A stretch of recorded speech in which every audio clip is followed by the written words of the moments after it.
people often look at meditation as a very private thing. You sit down, you still yourself, and you pray alone. But actually it is a very active silence, because through the practice of meditation, you purify your intentions. You get in touch with your source.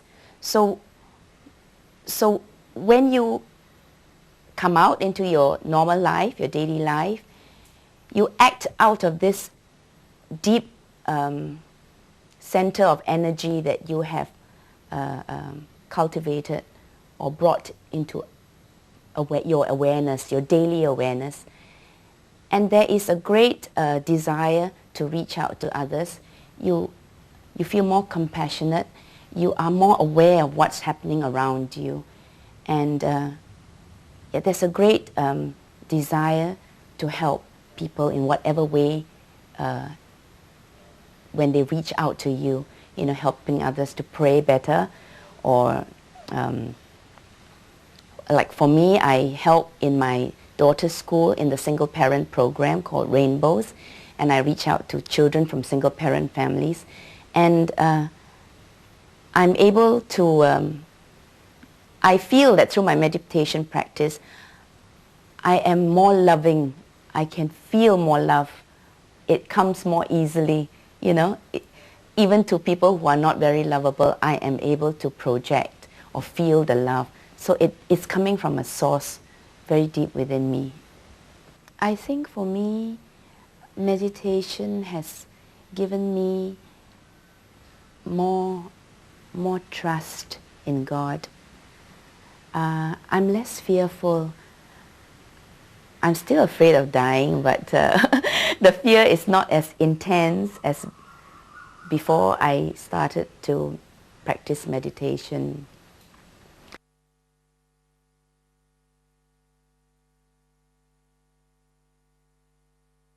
I had been working in a local bank for about 10 years, and after stopping working, I became a full-time housewife, and I was bringing up my 2 children. My son was about 8 and my daughter was about 5. I enjoyed my life as a housewife for a few years, and then I started feeling a spiritual hunger.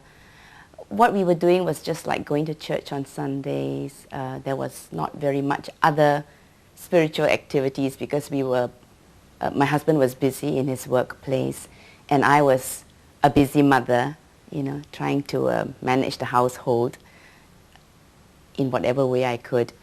And this spiritual hunger led me to searching for a way of prayer that would be more satisfying to me. And I have many friends who are Buddhists, Hindus, and I learned that they were practicing a way of prayer called meditation. They would chant a prayer word, they would sit still, and that sounded like something that I would like to go into, but because I was brought up in a convent school and I was a baptized Catholic, I was not comfortable with practicing meditation in the way that they did it. And so I started searching, and as Peter said, one day I was in a Catholic bookstore, and this book by Fr Laurence fell into my lap. It was called Light Within, A Path to Christian Meditation. And I read it, and I found that the way of prayer that he taught in this book was exactly the way of prayer that my Hindu and Buddhist friends were practicing, using a prayer word. But it taught why we should do meditation from the Christian perspective, and everything became so clear to me, and it was like a treasure to find that book to me. In this book, Fr Laurence explained that as a Christian, we believe that we are the temple of the Holy Spirit. And meditation, by sitting quieting our minds, our body, we were giving full attention to the presence of the Spirit within us. And so, it made great sense. This is what I should be doing, Unless I was sure of a way that I could practice with confidence, safely, I couldn't start the journey. So with this book and the, Fr Laurence's inspiring teaching, I was able to start this way of prayer even without meeting the teacher.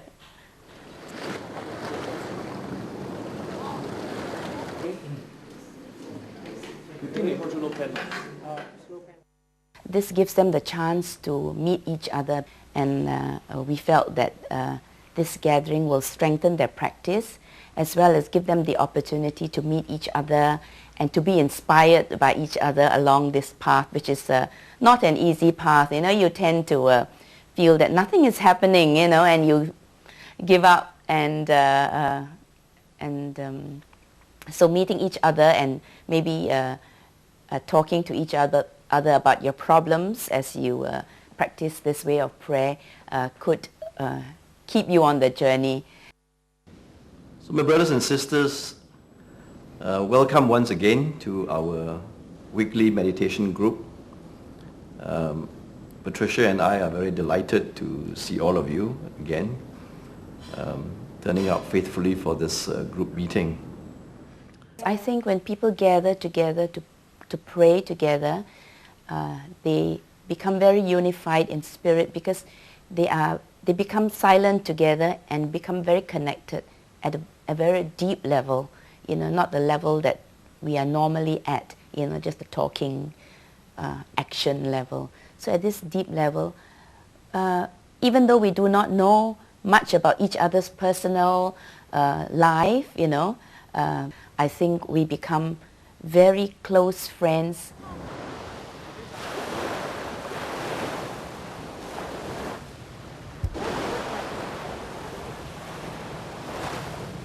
The older children were about 3, 5 and 8 when we started practicing meditation. So initially they were not used to us shutting ourselves up in the room and being quiet, but eventually they got used to the idea. And they learned that we don't take phone calls during this time. So they take all our phone calls and they don't knock on the door until we finish. I think it should be natural. It's very hard to make people do things that they are not ready for or they don't yet feel the need.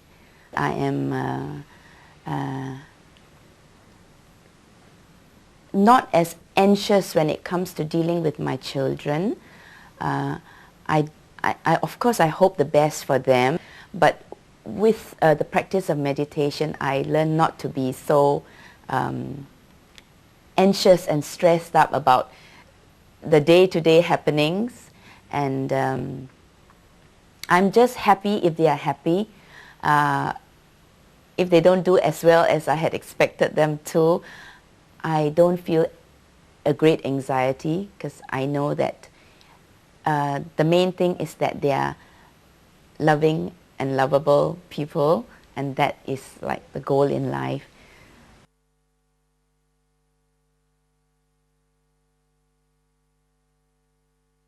Both of us, my husband and I, are practicing meditation, and we find that we are both calmer people. So as a result, the home front, I guess, benefits from our calmer disposition. Because I don't lose my temper that often, so he is also calm. So we kind of benefit from each other's calmness, so to speak. Definitely, I'm sure our practicing together has brought us closer. But it's just both of us are on this path, and we can see, we seem to see eye to eye more. Of course, meditation doesn't mean, practicing meditation doesn't mean we have no more conflicts in our life. One of our main conflicts before we started practicing was, I used to say that even though he's with me, he's not really with me, you know. He's just at home, but he's doing his own thing, and he doesn't spend enough time with me. And I couldn't understand why, but now I know it's because he's not present to me. He's not fully with me and relating on a deep level.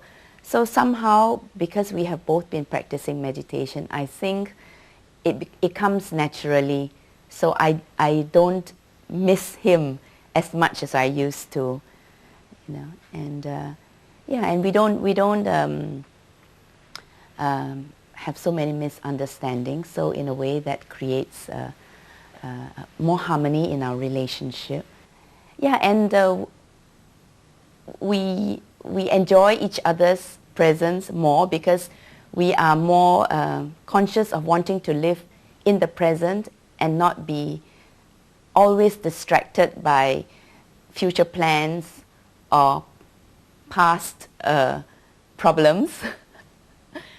So in a way I feel more connected to him, and I'm more able to relate to what he's going through. I learned to see my husband more as the person he is. I do not try to focus on his faults. I try to see his struggles as a human person to come to wholeness. I'm more conscious of wanting to support him in his journey to fullness. We don't see the need to quarrel over some other things that we used to quarrel over, because we have other goals in life. You know, we want to be more in love. And so materialistic things no longer become a priority.